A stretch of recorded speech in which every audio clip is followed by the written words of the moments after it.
Hello and welcome to this instalment of Talkin Trim. I'm Jonathon Skinner and today we're looking at the Centre Cushion Armrest for the MGA Roadster and MGA Coupe models.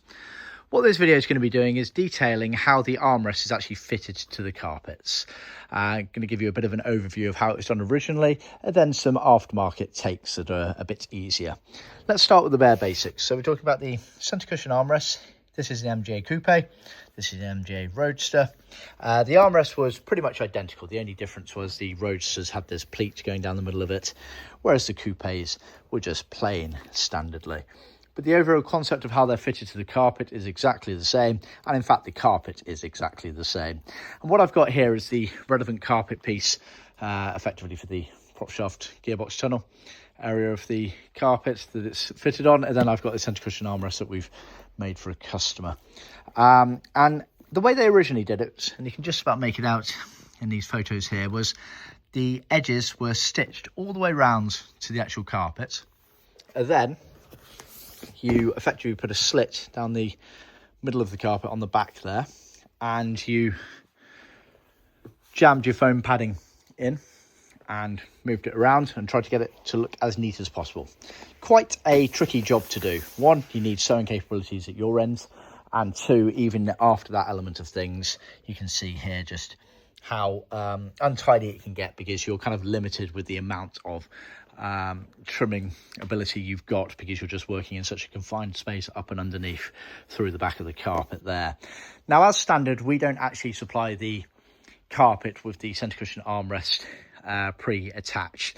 One, they're sold completely separately as items, but two, we're fairly paramount about the importance of making sure this pleat aligns exactly straightforward in the car. The problem is with pre-stitching it on there, we can make it straight for the carpet piece, but actually the fitment of the carpets is fairly organic. And so sometimes you can find that the carpet might be ever so slightly off. Now, you don't notice that in the carpet because there's no sort of grain pattern to really notice that with, but you will notice it if there's a pleat line slightly askew on it. So we always do recommend that basically it's the last thing you do if you're going to do it the original organic way, is effectively you're fitting the carpets, making sure that they're exactly how they should be in the car. And then the final process is to actually make a bit of a line on there to know that the exact alignment in the car is correct. And then at that point, you can know the exact position that the Centre Cushion armrest needs to be before you start stitching. So that's the traditional way of doing it. And obviously, quite a few people still go down that route with local trimmers and upholsterers. However, there are easier ways of doing it, and this is what I wanted to demonstrate here. So what we've got here is our Centre Cushion armrest and our carpet, but all we've effectively done is we have Velcroed this. Sorry, one-handed, it's a bit hard. There we go. We have Velcroed it. So we've effectively got the armrest cover. We've trimmed it to double thickness hardboard panel. This is obviously the foam padding on it, and we've put the cover over the top and trimmed it all the way round there. And then we have glued and stapled some Velcro in, and then we've sewn some Velcro onto the carpet. Now, obviously, we can do a lot of this work for you because it's still very much flexible in terms of the exact positioning with Velcro there.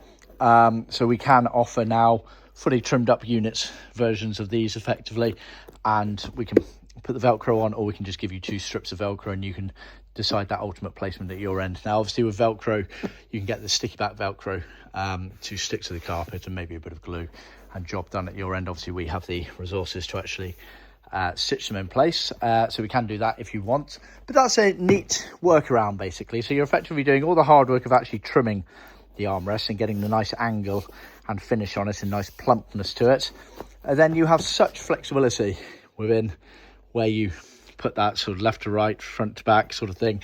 Now, we do know where it was originally actually fitted in the cars. We have all these archive notes from original patterns, etc. So we do know exactly where it's meant to go, but you get such flexibility with this element of things, and I believe you actually get a neater finish on it as well. So I just wanted to give you a bit of an overview of how that is done.